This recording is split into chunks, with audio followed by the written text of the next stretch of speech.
पाणी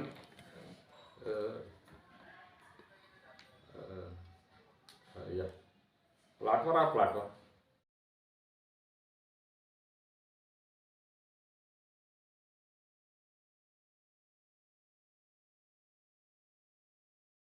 नमस्कार, आवाज जनता की मध्ये आपले स्वागत आहे. अशाच न्यूज पाहण्याकरिता चॅनलला लाईक करा, सबस्क्राईब करा व शेअर करा. महानगरपालिका निवडणूक 2026 चुनाव हलचल जोमाने सुरू झाली. आपण पाहत आहात अशात प्रभाग 5 कांजी हाऊस विनोबा भावे नगर जुनी मंगळवारी प्रभागातून काँग्रेस पक्षाचे एसटी प्रवर्गातून उमेदवार तडफदार लोकप्रिय झुंजारू उमेदवार रामजी माणिकराव उईके हे माजी नगरसेविकाचे मागील 2007 ते 2017 पर्यंत वार्ड ते प्रभागाचे चेहरा मोहरा बदलवून टाकणारे कित्येक विकासाचे कामे करून जनतेच्या सेवेत असणारी सिंधुताई उईके यांचे पती आहेत. यांचे कार्य जनतेसमोर आहेत. त्या आधारावर पक्षांनी व जनतेच्या विश्वासातील उमेदवार हे जनतेला विनंती करीत आहेत की आपण आपले अमूल्य मत व आशीर्वाद द्याल. धन्यवाद. नगरसेविकाला प्रभागाचा विकास केला आहे. पण अगोदर वार्ड होता, वार्डमध्ये आपण चांगल्या प्रकारे कार्य केले. 17मध्ये प्रभाग 2चा होता, तेव्हा पण आपण 12. नमस्कार सर्व प्रभाग 5च्या वार्डच्या जनतेला माझा नमस्कार. जय सेवा, जय भीम. आणि रामाजी उईके एसटी वर्गातून हे महानगरपालिकेच्या निवडणुकीमध्ये रिंगणात उभे आहेत. आम्ही त्यांचा सर्वे केलेला आहे. या अगोदर यांच्या धर्मपत्नी सिंधुताई उईके हे 2 टर्ममध्ये वार्ड प्रभागामध्ये ते नगरसेविका राहिले. ह्या वार्डात त्यांनी विकासाचे भरपूर असे कामं केले. ज्या काळामध्ये खरंच गरज होती, जरूरत होती, पाण्याची समस्या, अशा विविध प्रकारच्या ज्या समस्या होत्या त्या त्यांनी त्या काळात तोंड दिलं.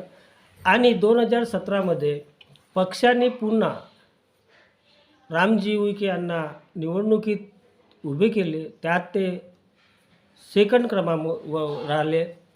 त्यांचे जे विकासाचे कामं आहे, वहिनीसोबत त्यांनी भरपूर कामं केले आणि सामोरी त्यांच्या विजन तेच राहील कामाच्या. आपण त्यांच्याकडून जाणून घेऊया. रामाजी उईके साहेब नमस्कार. आपण काय विजन घेऊन रिंगणात उभे आहात आणि पक्षाने तुम्हाला जे विश्वास दाखवलेला आहे त्यात आपण काय खरं उतरणार? गोष्ट असं आहे, 2007 पासून माझी पत्नी 2 टर्म नगरसेविका राहिली. त्याच्या कामाची पाहणी मीच केली. त्यावेळेस कसं होतं, 2 वेळा निवडून आल्याच्या नंतर बी महानगरपालिकेने जी सत्ता आमची नव्हती, भाजपाची सत्ता होती.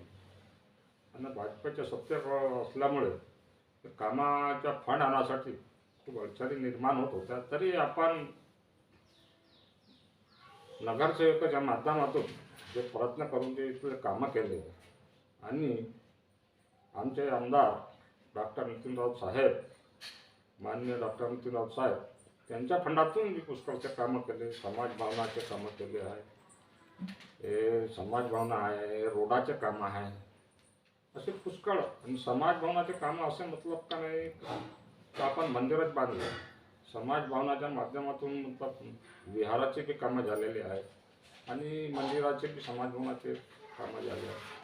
जसे किनकडे लेआउटमध्ये तिथं रस्ते नव्हते, ते रस्ते डॉक्टर नितीन राऊत साहेब यांच्या फंडातून तिथं आपण सिमेंट रोडाचे कामं केले. त्यानंतर 2017ला हे कामं पाहून झाले. राऊत साहेबांनी 2017च्या इलेक्शनमध्ये मला माझ्यावर विश्वास देऊन झाली, मला उमेदवारी दिली आणि मी बराच चांगला लढत दिली. इथे 6,962 वोट घेऊन सेकंड क्रमांकावर राहिले. त्यानंतर BJPचे 4 नगरसेवक आले. आज वार्डाची परिस्थिती अशी आहे का गटारपासून तर सगळ्या पुरे गटार असे वाहत राहतं. अशी दुर्दैवी हालत आहे का ते का नाही का विचारणाऱ्या पुरे वाट सळून गेलेल्या. त्या परिस्थितीमध्ये लोक माझ्याकडे येतात, माझ्याकडे तक्रार करतात की भाऊ बनते तर नगरसेवक आके भेटते नहीं, कम से कम आप कुछ करो. तो मेरे से जितना नगरसेवक नसल्या नाही बी आहो तरी मी त्यांच्या समस्यासाठी जे माझ्याकडून होते ते मी करतो. आणि आज जसं की इलेक्शन आता लागलेलं आहे प्रभाग 5च्या, त्याच्यामध्ये मी रिंगणामध्ये उभा आहे. ते राहिलेले समस्या अगर जनता मला आशीर्वाद देते तर मी जो आज जी परेशानी आहे जो प्रभागामध्ये वार्डामध्ये गटरीची समस्या आहे, रस्त्याची समस्या आहे, जे कामं आपण केले त्याच्यानंतर ते कामं काही दिसत नाही. अगर मला अगर जनतेचा प्रतिसाद मिळाला तर मी हे सब कामे सोडवण्याचा प्रयत्न करतो. रामाजी साहेब, हा जो क्षेत्र आहे हा कामगार क्षेत्र आहे. गरीब तबक्याचे लोक राहतात, रोजमर्राची जिंदगी, रोज कमवतील तेव्हा खातील. हा इथला जो समस्या आणि वरून नागरिकांची समस्या भरपूर आहे. पाण्याची असो, गरडाची रोडाची असो. आता हालीमध्ये हा जो रिंग रोड आहे यात वाहतुकीच्या भरघोस आहे, ॲक्सिडेंट होतात, रोजगार नाही. आमदार साहेब तुमच्या पाठीशी आहेत. जरी सत्ता महानगरपालिकेला BJPची होती, आपण नसताना लोकांचे जे कामं केले आणि समोर पण करणार असे आपण गवाही दिलेली आहे. तर याच्यानंतर आपण जनतेसाठी अजून काय कराल, काय प्रोजेक्ट आणाल, या काय असं काम कराल त्या आधारावर तुम्हाला जनता वोट देईल? सगळ्यात मोठी समस्या इथं कसं आहे का आपल्या इथं पुरा स्लम एरिया भरपूर आहे आणि पुरा मजदूर वर्ग इथं राहतात. मजदूर वर्ग इथं राहतात आणि गरीब परिस्थितीमधून ते इथं राहतात.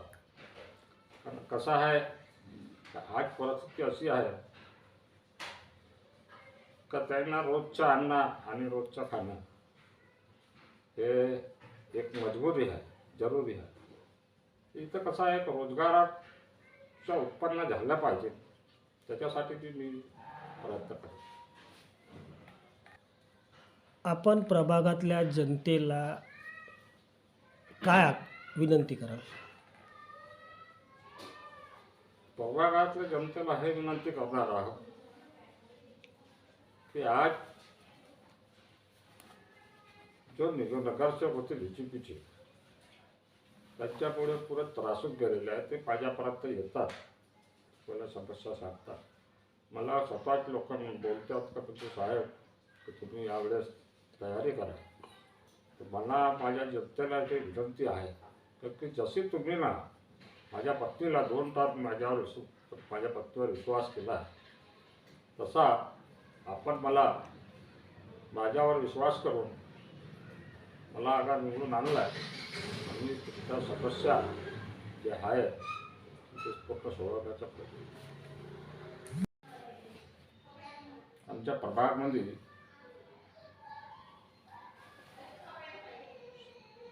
दोन शाळा आहे, एक हिंदी आणि एक उर्दू. तिथं मुलांना बसण्यासाठी जागा अपूर्ण पडत होती. अपूर्ण पडल्यामुळे त्यांना बसण्यासाठी जागा नसती. त्यामुळे शाळेसाठी मी सिंधुताई विखे यांच्या प्रयत्नानं उर्दू शाळेला 16 लाखाच्या फंड आणून सांगितले. ते वर्ग खोल्या बांधण्यात आल्या. तसेच हिंदी शाळेला पण 20 लाख रुपयाच्या फंड आणून सांगितले त्या शाळेचं बांधकाम करतो. आणि माझ्या वार्डामध्ये महानगरपालिकेचा दवाखाना नाही होता. तर मी त्यावेळेस महानगरपालिकेतून एक दवाखाना किरायाच्या बेसिकवर आणलेला होता. धनराजी हिवरकर यांच्या इथे ते दवाखाना होता.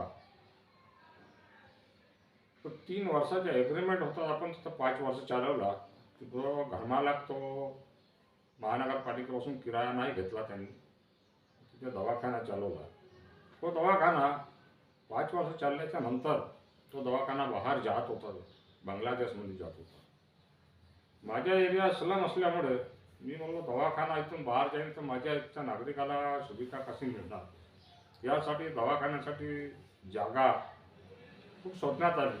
पण जागा कुणी मला सल्ला देत होते, कोणी म्हणे गार्डनमध्ये बनवा, रामदेवनगर गार्डनमध्ये, कुणी म्हणे हिंदी शाळेपाशी बनवा. पण जागा उपलब्ध नसल्यामुळे ते तिथं काही बनू शकलेलं नाही. मग आमच्या इथे पंचवटी नगरचे NIT ग्राउंड आहे, तिथे मला जागा सुचवली आणि ते मला पटली बघ. पण आता त्याच्यासाठी फंड लागत होता. मी आमचे माननीय आमदार डॉक्टर नितीनराव साहेब यांच्याकडे मी विनंती केली तर साहेब आपल्या इच्छा दवाखाना महानगरपालिकेचा तो बाहेर जात आहे, आपण आपल्या निधीतून एक समाज भवन बांधून द्या ताकी हा दवाखाना तिथं शिफ्ट होऊ शकतो. राऊत साहेबांनी माझ्या शब्दाला मान देऊन सांगितले, तिथे एक समाज भवन 15 लाख रुपये देऊन त्यांनी बनवून दिला आणि आज तो दवाखाना पंचवटी NIT ग्राउंडमध्ये कुंदनलाल गुप्ता नगरच्याच नावाने तिथे चालू आहे. आज त्या गोरगरीब जनताला त्याचा प्रतिसाद मिळून. आणि ते गार्डन आपण निर्माण केलं, हा, त्याबद्दल काय सांगाल? गार्डन मतलब कसं आहे, आमचा हे एवढा मोठा परिसर आहे. आमच्या प्रभागामध्ये इथून ते राणी दुर्गादेवी चौकापर्यंत एकही गार्डन नाही. ते कम से कम बाजूला विनोबा भावे नगर आहे, कळमना आहे, या साईडला एकही गार्डन नव्हता. ती कल्पना माझ्या दिमागात आली. मी जागा शोधली तर नामदेवनगरमध्ये जागा आहे गार्डनसाठी. त्यासाठी म्हणलं आपल्या इथं गार्डन असलं पाहिजे, कारण की आमच्या इथे ज्येष्ठ नागरिक बिचारा फिरायला जातात, रोडावर जातात, रिंग रोडवर फिरायला जातात. इथं कसं आहे, ते जाण्यामुळे तिथं ॲक्सिडेंट व्हायचा खूप मोठा होतं, ते तकलीफ होते. तर त्यासाठी म्हणलं इथं आपलं गार्डन झालं पाहिजे. त्याच्यासाठी सिंधुताई उईके यांनी बहुत प्रयत्न करून तो महानगरपालिकेतून निधी तिथून आणून त्यांनी तो गार्डन उभारण्यात आला आहे आणि त्याच्या लोकार्पण सन्माननीय डॉक्टर नितीनराव साहेब यांच्या हस्ते करण्यात आला. आज तो तिथं सर्व सुविधा उपलब्ध आहे.